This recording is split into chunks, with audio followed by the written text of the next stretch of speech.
श्री राधा वल्लभ लाल जी को वृंदावन में जिन्होंने विराजमान किया, ऐसे श्री हितरवंश महाप्रभु भगवान की वंशी के अवतार।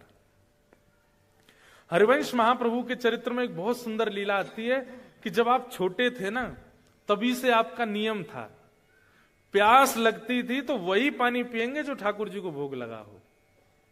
ठाकुर जी की झारी जी का जल हो, ठाकुर जी का चरणामृत का जल हो, चाहे प्यासे मर जाएंगे लेकिन उसके अलावा कुछ नहीं पिएंगे।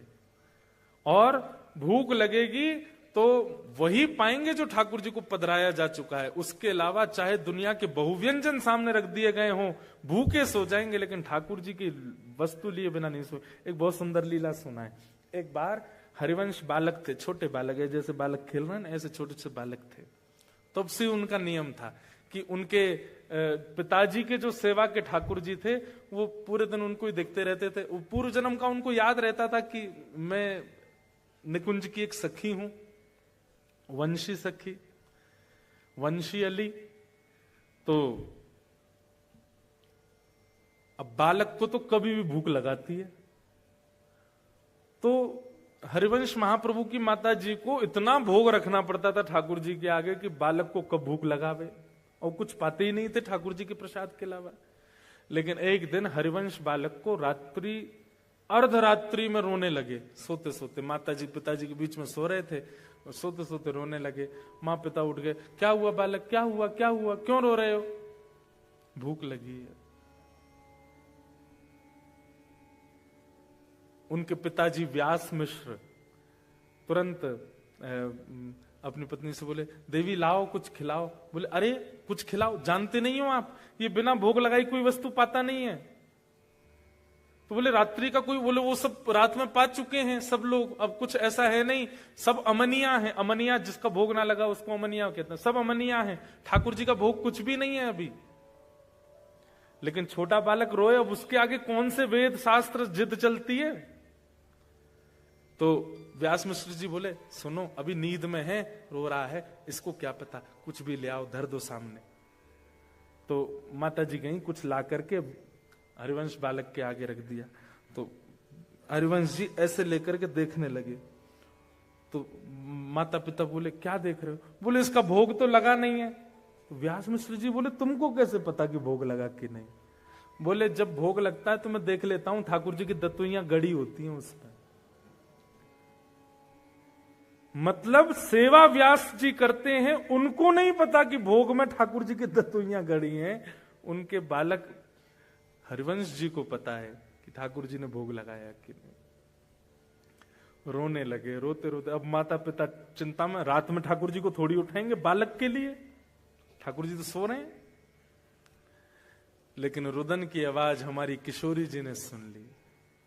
हमारी लाडली जी सेज सैया पर बेचैन हो गई। तो ठाकुर जी बोले, का भयो, सो काय कुनाए रही हो? अरे आपको आवाज नहीं आ रही? हरिवंश बालक रो रहा है। ठाकुर जी बोले, हाँ रो तो रो, काय को रो रहा है? बोले, यार इनको भूख लगी है, प्यास लगी है, और हमारे बिना भोग लिए कुछ पाते नहीं है। अब रात्रि में कुछ ऐसी सामग्री रखी नहीं, और आधी रात का समय, छोटा बालक, इसको कैसे मनाए? ठाकुर जी बोले, श्री जी रुको मैं कछु करूं। तो सेवा के ठाकुर जी प्रिया प्रियतम सचल हो गए, अंदर ही, मंदिर के अंदर ही छोटे छोटे स्वरूप सचल हो गए। और ठाकुर जी बिस्तर से उतर के गए, कहीं से जल लेकर के आए, आसपास जल रहता है ठाकुर जी का जारी जी में, जल लेकर के आए और श्री जी से बोले, किशोरी जी अपने पांव लटकाओ नीचे। तो जैसे सिंहासन से किशोरी जी ऐसे बैठ के पांव लटका रही हैं, इतने छोटे छोटे ठाकुर जी। और ठाकुर जी झारी जी के जल से किशोरी जी के चरण धो रहे हैं। हरिवंश बालक को पीने के लिए जल अमनिया कर रहे, जल को भोग बना रहे हैं ठाकुर जी कि वो वहां की प्यास बुझे। और फिर किशोरी जी से तो कहेंगे नहीं मेरे चरण धो, स्वयं बैठ के अपने चरण भी धो रहे हैं। दोनों के चरणों का जो चरणोदल था वो इकट्ठा कर लिया। और फिर बंटा भोग, रात्रि में ठाकुर जी के पास में कुछ भोग रखा जाता है, उसको लेकर के आए। और किशोरी जी तो बोले, लो पाओ, पूरा मत पइयो ने छोड़ दियो बालक को। किशोरी जी ने एक मुख लगा रही है, ठाकुर जी ने एक मुख लगा रहे हैं। मुख लगा करके सन्मुख पधरा दियो, और सन्मुख पधरा करके और कछु सामग्री भीतर से गेर दई। और तुरंत गेर के झटपट दोनों गए और रजाई ओढ़ के जैसे स्वरूप थे वैसे है कि सो गए। व्यास मिश्र जी को आवाज आई, बोले अरे ठाकुर जी के कक्ष से आवाज आ रही है। गए, जैसे धीमे से गए तो सामग्री जो गिर गई थी नीचे, कुछ खिलौने होंगे ठाकुर जी के, वो उठा के ऐसे पर्दा हटा के ऊपर धरन लगे। तो वहीं क्या देखा, बिना ठाकुर जी के उठाए ठाकुर जी के चरणों का चंदन मिश्रित जल एक पात्र में रखा है और ठाकुर जी के मुंह से टूटे भय लड्डू, जो रात में साबुत लड्डू रखे थे वो लड्डू फूटे भय एक पात्र में रखे हैं। देख करके व्यास मिश्र जी समझ गए। क्या समझ गए? बोले ठाकुर जी को चिंता हो गई, बालक रो रहा है, तो अपने आप ही उठ के अपने पैरन को आचमन और भोग लगा के धर दियो है। लेकिन व्यास मिश्र जी बोले पूर्णता तो तब पता चले जब हरिवंश बालक देख ले भोग, उसको ही पता चलता है कि भोग लगा कि नहीं। लेकर के गए, लो बालक पाओ। तो हरिवंश जी ने जैसे ही देखा, हाँ ठाकुर जी का भोग लगाया, तुरंत पा गए। ठाकुर जी का चरणोदल ले लिया। ऐसी स्थिति, इसको कहते हैं विरक्त इंद्रिय। जैसे आपकी जीव कैसी है इस वक्त, उसको छोले भटूरे का स्वाद पता है और वो उसी के स्वाद को याद करके आपको बेचैन करती है। छोले भटूरे चाहिए, छोले भटूरे चाहिए। आपकी जीव को स्वाद पता है पानी पूरी का, तो पानी पूरी का नाम लेते कईयों के तो मुंह में पानी आ भी गया होगा। आहा, खट्टा खट्टा पानी जब जीभ में जाएगा कितना सुख मिलेगा, आनंद आ जाएगा। लेकिन सख्य भाव जिसके अंदर होगा, ठाकुर जी के प्रति सख्य भाव जो रखता होगा, उसको बाह्य व्यंजनों का रस नहीं पता होगा। उसको पता होगा कि हमारे वृंदावन के श्री राधारमन लाल जी की कुलिया की प्रसादी, उसका नाम लेते ही मुंह में पानी आ जाए। श्री वृंदावन बिहारी लाल जी के सुबह की, अब आपने तो पाई नहीं होगी, सुबह सुबह बिहारी जी को पराठा भोग लगता है। हमारे बिहारी जी को इतना स्वादिष्ट पराठा, आहा। श्री राधा वल्लभ लाल जी की खिचड़ी, क्या कहने, मेरे तो मुंह में पानी आ गया भाई थे। मन कर रहा कल की फ्लाइट थी वृंदावन जाऊं, पा लूं। मतलब आपके टेस्ट बर्ड्स, आपकी दर्शन की स्थिति देख, अभी नेत्रों को क्या चाहिए? सुंदरता, उसका रूप, वहां के लोगों का रूप, या वहां का व्यू, या वहां का सीन, ऐसे देखने की इच्छा होती है। लेकिन नेत्र इतने सुंदर कंट्री में रहने के बाद भी व्याकुल किसके लिए है? वृंदावन की कुंज गली देखनी है, उनको देखने के लिए। ये विरक्त इंद्रिय का लक्षण है। ये ठाकुर जी सखा मानेंगे तो ऐसी ही इंद्रियां होती चली जाएंगी। आप भगवत संबंधी वस्तु के अलावा किसी में आपको सुख मिलेगा ही नहीं। ब्याह में जाओगे, लड़का लड़की एक दूसरे को माला पहनाते, सब लोग आहा क्या राम सीता की सी जोड़ी, आपके मन में आएगा खाक राम सीता की सी जोड़ी। अभी आपने हमारे वृंदावन प्रिया प्रियतम बसो मोरे नैननु में यह जोड़ी, बसो मोरे नैननु में नव दुल्हे ब्रजराज सांवरो, नव दुल्हे ब्रजराज सांवरो, दुल्हन राधा गोरी, दुल्हन राधा गोरी, बसो मोरे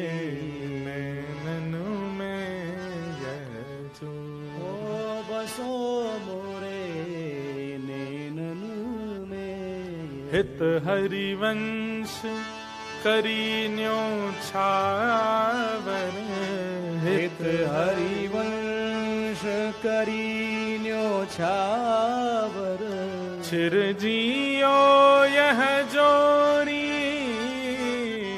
चिरजियो यह जोड़ी, बसो मोरे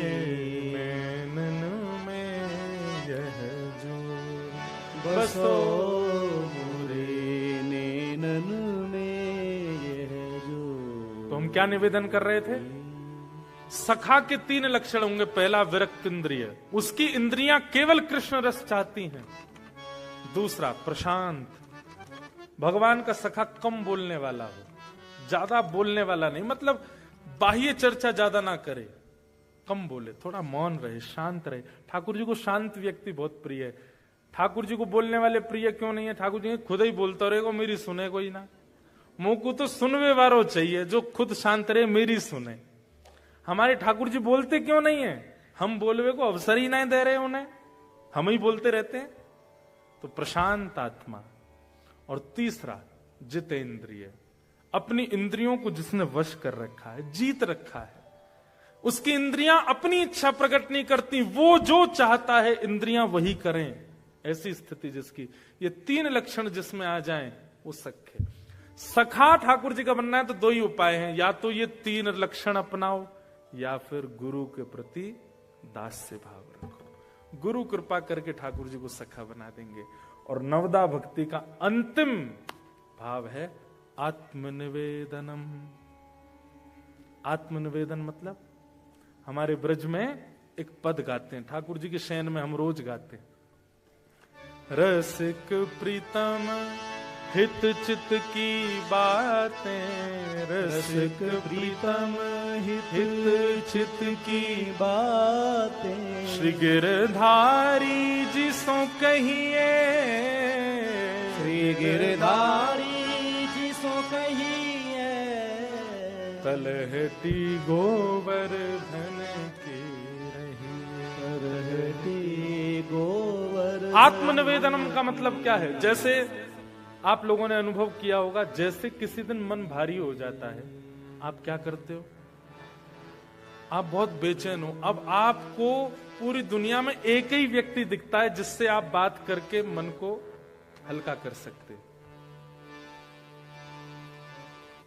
अब आप उसको फोन लगाते हो, उससे बात करते हो, अपनी पूरी बताओगे, आज मेरे साथ स्कूल में ऐसा हुआ, कॉलेज में ऐसा हुआ, या जहां भी जैसा हुआ, फिर मन शांत करो। पर आपकी स्थिति क्या हो जाए, आप अपने कॉलेज से, स्कूल से, जॉब से दौड़े सीधे घर के लिए और तुरंत अपने ठाकुर जी के सन्मुख बैठ करके एकांत में और ठाकुर जी से अपनी सारी चर्चाएं। हमारे श्री रामसुखदास जी महाराज कहते थे, ठाकुर जी से चर्चा करना, इसी को आत्मनिवेदन कहते हैं। अगर नवदा भक्ति आपके चित्त में अष्ट भक्ति नहीं आई है और आप ठाकुर जी से चर्चा करोगे तो आपके मन में पाषाण भावना ही रहेगी ठाकुर जी के प्रति।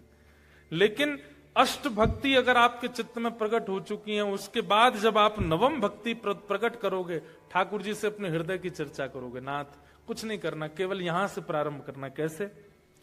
ठाकुर जी हम जा रहे हैं, सुबह ही बता दो कहां जा रहे हैं। जॉब पे जा रहे हैं, आज ऐसे ऐसे क्लाइंट्स आने वाले हैं।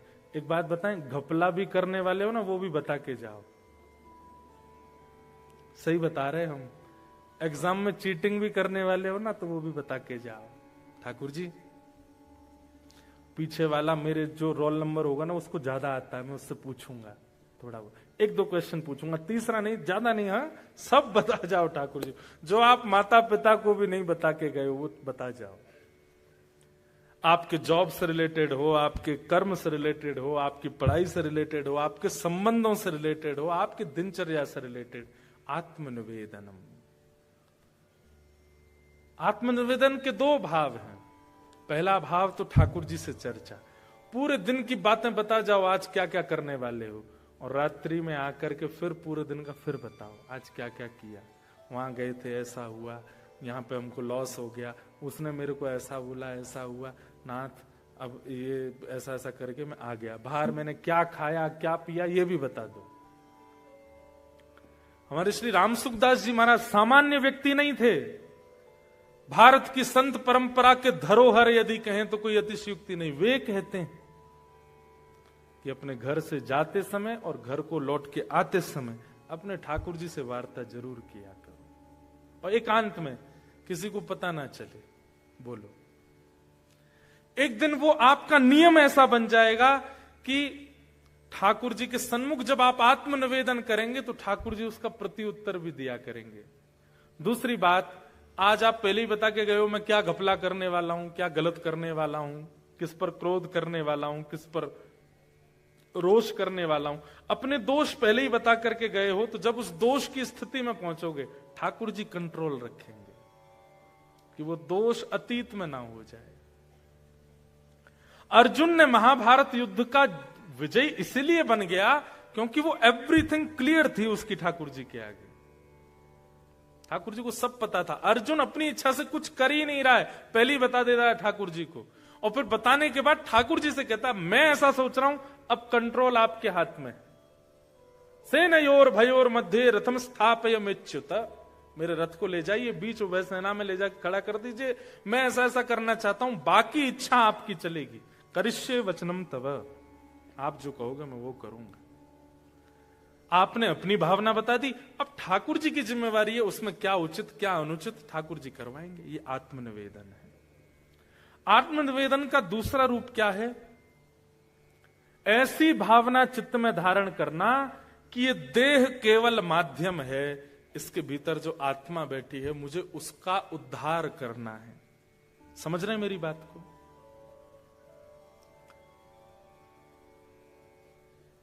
आप विदेश में रहते हैं, लोग लंदन में रहते हैं, अमेरिका में रहते हैं, ऑस्ट्रेलिया में रहते हैं, लोगों से मिलते हैं। हर किसी का उस देश में बसने का भाव नहीं होता, हर किसी का। कुछ कुछ लोगों का नहीं होता है। कुछ लोग किस लिए गए विदेश में कि हम महाराज जी बस इसलिए आए हैं, ये करना है, ये हो जाएगा, हम वापस अपने देश चले जाएंगे। ठीक वैसे ही आप आत्मा हैं और आप इस देह में आए हैं। इस देह को ही पोषण करके, इस देह का ही दास बनके या इस देह की ही इच्छाएं पूर्ति करते हुए नहीं रहना है। इस देह का माध्यम लेकर के श्री राधारमण की प्राप्ति करनी है, वो उद्देश्य है हमारा। क्योंकि हमें पता उनकी प्राप्ति के लिए देह ही है, इसी से ही कर सकते हैं हम।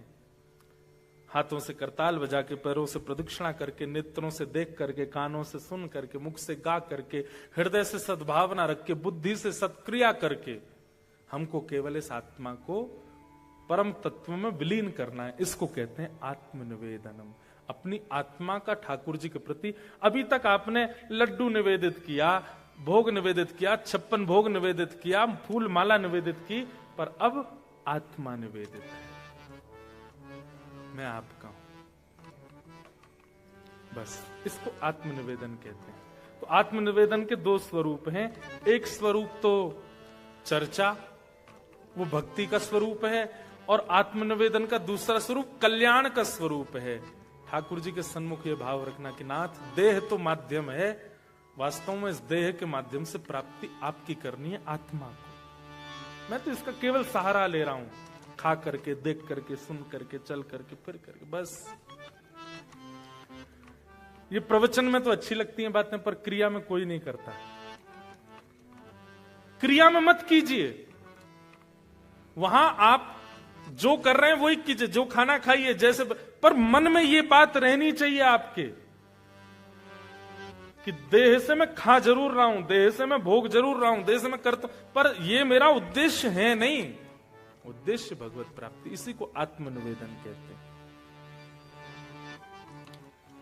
ये आत्मनिवेदन के दो स्वरूप, श्रवणम कीर्तनम विष्णु, स्मरणम पाद सेवनम, अर्चनम वंदनम दास्यम, सख्य आत्मनिवेदनम। बोलो वृंदावन बिहारी लाल की जय। नवदा भक्ति पर दिस वॉज द शॉर्टेस्ट प्रवचन।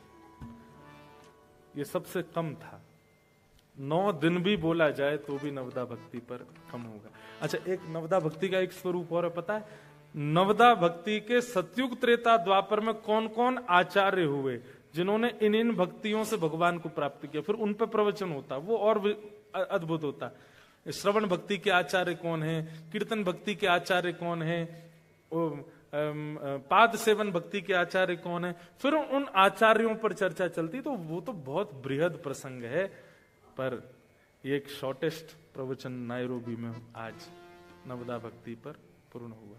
बोलो वृंदावन बिहारी लाल की जय। तो आप लोगों के हृदय में विराजमान ठाकुर जी से मेरी एक हम्बल रिक्वेस्ट है ये नवदा भक्ति के भाव, इनको केवल प्रवचन समझ करके मत जाइएगा, थोड़ा सा चिंतन कीजिएगा। और जैसा कि मैंने पहले दिन कथा में कहा था कि भारत में रहकर के भजने वाले को ठाकुर जी देखते होंगे, पर इतनी दूर रहकर के विपरीत अवस्था में रहकर के ठाकुर जी को भजने वाले को ठाकुर जी निश्चित देख के प्रसन्न होते होंगे। आप लोगों को ये अपॉर्चुनिटी मिली है कि आप वियोगात्मक भक्ति कर सकते हो, क्योंकि आपके लिए जगन्नाथपुरी, द्वारिका, वृंदावन सब बहुत दूर है। कैसे आऊं रे नंद लाला तेरी गोकुल नगरी, बड़ी दूर नगरी। मीराबाई कहती दूर नगरी, बड़ी दूर नगरी, दूर नगरी, बड़ी दूर नगरी। मीरा के प्रभु गिरधर नागर, मीरा के प्रभु गिरधर नागर। तुमरे दरस बिन मैं तो हो गई बाबरी, बड़ी दूर नगरी। हाँ तुमरे दरस बिन मैं तो हो गई बाबरी, बड़ी दूर नगरी। ये भाव आप लोगों को गाना चाहिए। बहुत दूर है यहां से वृंदावन, पर जैसा कि मैंने कहा देह के लिए दूर होगा, हृदय के लिए तो आप जहां हो वहीं वृंदावन प्रकट कर सकते हैं। इसलिए आप सबके हृदय में विराजमान मेरे ठाकुर जी को बारंबार प्रणाम। और इस 3 दिवसीय सत्र को हम आज यहाँ विराम प्रवचन को दे रहे हैं। उत्सव तो अभी प्रारंभ होगा। बहुत बहुत धन्यवाद हमारे जानी फैमिली और शाह फैमिली का, जिन्होंने पूरे नायरोबी के इतने सारे वैष्णवों के लिए यह 3 दिन का सत्संग सत्र किया। एक अंतिम बात हम पूछें, 3 दिन कम लग रहे हैं ना? हैं? इसलिए अगली बार हम 5 दिन के लिए आएंगे। और हैं? क्या 7 नहीं, हम 5 दिन कथा करेंगे, फिर बाकी के दिन चुपचाप घूमेंगे। आप लोग यहाँ आकर के बसे हो तो आप लोगों का फायदा क्या लेंगे? हम आपके घरों में रह के यहाँ घूमेंगे भी, थोड़ा अपने लाल जी को घुमाएंगे भी। तो 5 दिन का सत्र है और डेट भी लगभग सुनिश्चित है। एक कथा को विश्राम करके यहाँ का सत्र दिया गया है। कौन सी डेट थी? 5 मार्च से लेकर के और 10 मार्च तक, 5 to 10 मार्च 2026। आप सब लोग तैयार रहिए, अभी से ही तैयारियों में लग जाइए। और ये पहली कथा है, आप लोगों से हमारी भेंट पहली बार हुई है, अच्छा मिलन हुआ है। अफ्रीका के लिए एक मन में ऐसा भाव रहता तो बहुत गर्मी पड़ती होगी, पर यहाँ तो भाई क्या अच्छा मौसम रहता है। मैंने अभी तो ये समर चल रहा है और बोले हाईएस्ट समर और चल रहा है, तो फिर तो आनंद ही आएगा। तो अगले वर्ष हम आएंगे, तब तक के लिए आप सब लोग ध्यान रखिएगा अपना। बोलो वृंदावन बिहारी लाल की जय।